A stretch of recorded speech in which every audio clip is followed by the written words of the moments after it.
Welcome to the Explainer. Today, we're going to dive into something pretty critical, the 10 types of purchases that are just quietly destroying your wealth, a lot of times without you even realizing it's happening. So let's just start here, because this feeling, it is so familiar to so many of us, right?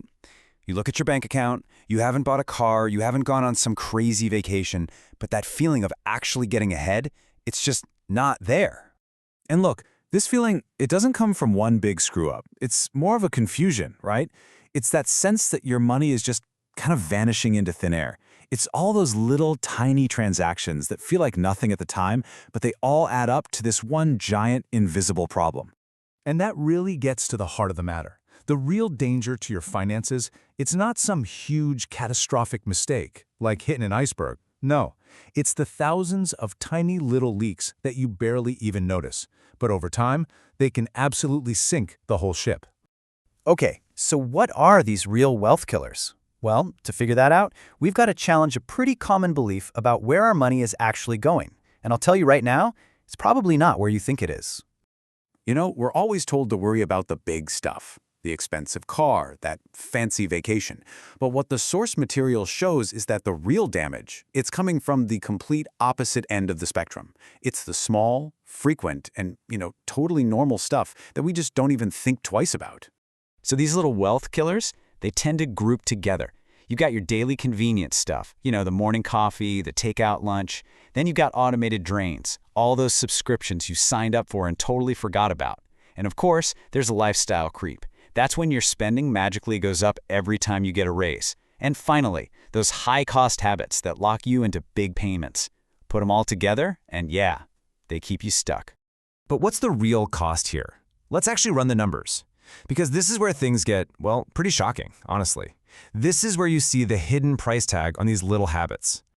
All right, let's take dining out. It's the classic example, right? $200 a week on restaurants, takeout, doesn't feel crazy. In the moment, it's just, a few meals here and there, no big deal. But here's the question we almost never ask ourselves. What's the real long-term cost?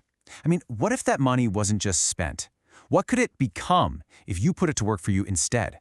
The answer is kind of mind-blowing. That totally normal $200 a week habit, if you invested it instead over 30 years, it could turn into more than $1.3 million. Seriously. That's not some made-up number, that's just the insane power of compounding. And right now, it's working against you. So this one example, it points to this powerful, silent force that's happening all the time. The source material actually has a name for it, this thing that's quietly pushing millions of people away from their financial goals. It's called financial drift, and it's exactly what it sounds like. It's like this slow, steady current that you don't even feel. It's made up of hundreds of tiny, unconscious spending choices. Each one feels totally normal, totally justified, but altogether, they're pulling you further and further away from shore. Now, when you hear all this, it's easy to think, okay, great, so the answer is to just stop spending money and never have any fun again. But no, that's not it at all. That's completely missing the point. See, the goal isn't about restriction. It's about alignment. It's just about making sure that where your money is going actually matches up with what you truly care about. It's about making conscious choices, not just reacting on autopilot or because you feel like you're supposed to. And here's the really good news. Taking back control of this stuff, it doesn't require you to be some kind of super disciplined monk. Not at all. It really just starts with awareness and then taking a few simple, deliberate steps to break that cycle. So here's a super simple action plan. First, just look at your last 30 days of spending. Don't judge it, just look at it. See where the money went. Next, find just one subscription or automated payment that you're not really using and just cancel it. Easy win. Then try this pause rule. Before you buy anything non-essential online, just wait 24 hours. And finally, and this is so important, whatever money you save from this, even if it's just a few bucks, immediately move it into an investment account. Start building that good momentum. Because at the end of the day, here's the big takeaway. Your financial future, it's not going to be decided by some big, flashy moment like winning the lottery. Nope, it's being built right now in the quiet, everyday patterns of your life. It all comes down to those small choices you make day in and day out. And that really brings us to the final and maybe the most important question for you. You don't have to overhaul your entire life overnight. It just starts with noticing.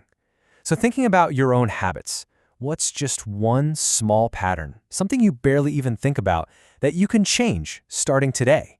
Because I promise you, the moment you make that one little shift, everything starts to move in the right direction.